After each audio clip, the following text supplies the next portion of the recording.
بسم اللہ الرحمن الرحیم۔ السلام علیکم ناظرین، میں جی اے ساکی ہوں۔ آج 6 اگست 2026 کے دن اور دن کے 3 بجنے والے ہیں۔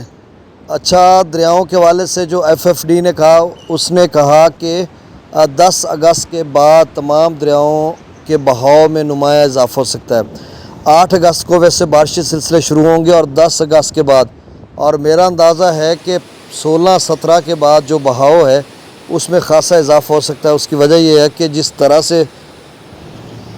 صبح بھی میں نے آپ کو اپڈیٹ کیا تھا اور تصویر بھی لگائی تھی اور بتایا بھی تھا کہ جو بارش وہاں پہ ہے، جس طرح سے پریڈکٹ کیا جا رہا ہے مختلف موسمیاتی ماڈلز کی طرف سے، تو پینک نہیں ہونا، کوئی گھبرانا نہیں ہے، اور نہ ہی یہ اس کو تھوڑا سیریس لے لینا ہے کہ دیکھیں موسمیاتی ماڈلز کی بارہا خبریں غلط بھی ہوتی ہیں، درست بھی ثابت ہو جاتی ہیں، اور گزشتہ دنوں انہوں نے جس طرح سے بتایا تھا کہ جی غیر معمولی بارشیں ہونی ہیں، اتنے ملی میٹر اتنے آئی تو ہیں لیکن تھوڑی کم آئی ہیں۔ اب کہیں الٹ نہ ہو کہ وہ تھوڑی بتا رہے ہیں، مطلب 300-400-500 ملی میٹر بتا رہے ہیں یا 200-250 ملی میٹر بتا رہے ہیں، تو اب یہ والی جو ہیں یہ اپنا کام نہ کر جائیں۔ اس کی وجہ یہ ہے کہ جب وہ بتا رہے تھے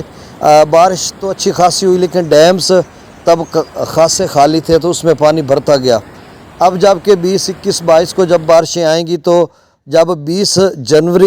جولائی تھا تو انہوں نے پریڈکٹ کیا تھا، اب 20 اگست کے لیے وہ پریڈکٹ کر رہے ہیں، تو 1 مہینہ لیٹ ہے نا، تو 1 مہینے میں کچھ نہ کچھ ڈیمز اوپر چلے جائیں گے، جا چکے ہیں یا چلے جائیں گے، تو اس لیے میں کہہ رہا ہوں کہ آگے چل کر جو صورتحال ہے وہ خراب ہو سکتی ہے ممکنہ طور پر۔ باقی آپ کو نہ ڈرا رہا ہوں، نہ خوف و ہراس پھیلا رہا ہوں، آپ کول ڈاؤن رہیں، پرسکون رہیں، مطمئن رہیں، لیکن فصلات کا فیصلہ آپ نے خود کرنا ہے، لگانی ہے نہیں لگانی، جو کچھ کرنا ہے آپ نے کرنا ہے۔ باقی 8 اگست سے جو بارشی سلسلے شروع ہونے ہیں وہ میدانی علاقوں میں بھی ہوں گے، ان کی ڈیٹیل بھی کل تک پاکستان میٹرولوجیکل ڈپارٹمنٹ واضح کر دے گا، اپنا جو ہے ایڈوائزری جاری کرے گا، الرٹ جاری کرے گا کہ ان علاقوں میں کیسے بارش ہوگی، تو پھر آپ کو اپڈیٹ کر دیا جائے گا۔ ویسے اگست کے اگلے جتنے بھی دن ہیں، مطلب 10 کے بعد گاہے بگاہے بارشیں رہیں گی، کبھی مطلب سورج نکل ہوگا، کبھی موسم ابرآلود اور کہیں تیز طوفانی بارش ہو رہی ہوگی، تو اس طرح کی صورتحال رہے گی۔ دریاؤں کا ڈیٹا شیئر کر دیتا ہوں۔ شام کو کچھ سری نگر کی بھی ابھی تھوڑی دیر پہلے آئی تھی ایک اپڈیٹ، ویدر فورکاسٹ سری نگر یا جموں و کشمیر کے حوالے سے، ان کے پیجز ہیں یا ڈیفرنٹ یا انڈین میٹرولوجیکل ڈپارٹمنٹ کی طرف سے، تو تھوڑا آج ہمارا رزلٹ اناؤنس ہوا ہے اپنا میٹرک کا، میٹریکولیشن کا، تو اس کے لیے ہم تھوڑا سکول میں مصروف ہیں، تو اس وجہ سے جو ہے وہ تھوڑا مطلب زیادہ ڈیٹیل کے ساتھ آپ کو اپڈیٹ نہیں کر پا رہا، بس جو اہم چیزیں تھیں وہ آپ سے شیئر کر دی ہیں،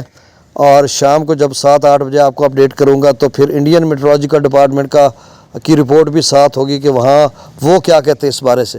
اس بارے میں۔ اب جو تربیلا ڈیم کا لیول ہے وہ 1545 فیٹ تک پہنچ چکا ہے، 46 فیٹ کی طرف بڑھ رہا ہے، تو 3-4 فٹ رہ گیا۔ منگلا ڈیم 1204 فیٹ کی طرف جا رہا ہے، تو ابھی خاصا رہتا ہے، اور بھاکڑا اور پونگ بھی رہتے ہیں، ان کا صبح بھی میں آپ کو اپڈیٹ کر چکا ہوں۔ تو آپ ہمارے سکول کا رزلٹ جاننا چاہیں گے تو اوورآل رزلٹ تھوڑا کم آیا ہے، بلو بورڈ تھوڑا سا آیا، اور باقی جو رزلٹ ہے وہ 1033 والا ہمارا ٹاپر بچہ ہے۔ تھوڑا بیکورڈ علاقہ ہے نا، فلڈ افیکٹڈ ایریا، اور آپ کو پتہ ہے بچے سکول بھی سوکھے نہیں آتے، بڑی مشکل سے ان کو گھروں سے لانا پڑتا ہے، یہ جو خاص کر اب ہم نے تھوڑا ان کو پڑھانا تھا سمر کیمپ میں، کوئی بچہ آیا ہی نہیں، کوئی باغ میں، کوئی کہیں، ہم ویلے بیٹھے رہے۔ اب تو بس سکول کھلنے والے ہیں 23 اگست کو۔ ستلج میں گنڈا سنگھ والا پر 77، سلیمان کی پر 3000، اسلام پر 725، راوی میں جسر پر 7600، شادرہ پر 18000، بلوک کی پر 4600، سدرئی براج پر 2300، دریا چناب میں مرالہ پر 51000، خانکی پر 60000، قادر آباد پر 57000، چنیوٹ برج پر 60000، تریمو براج پر 69000 اور پانجنت پر 62000۔ منگلا ڈیم سے 7000، رسول براج سے اخراج نہیں ہو رہا۔ دریا سندھ میں سکردو پر 1,44,000، پرتاپ برج 2,15,000، بشام 2,61,000،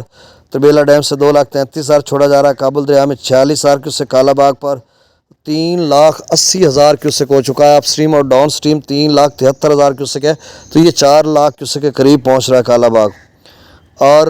چشمہ پر 3,21,000، توسا پر 2,16,000، گڈو پر 1,89,000، سکھر پر 1,49,000 اور کوٹری پر 1,63,000 اپ سٹریم اور ڈاؤن سٹریم 1,31,000 کیوسک ہے۔ تو گزارش آپ سے یہی کہ اس چینل کو سبسکرائب کر دیں۔ بہت شکریہ، اللہ حافظ۔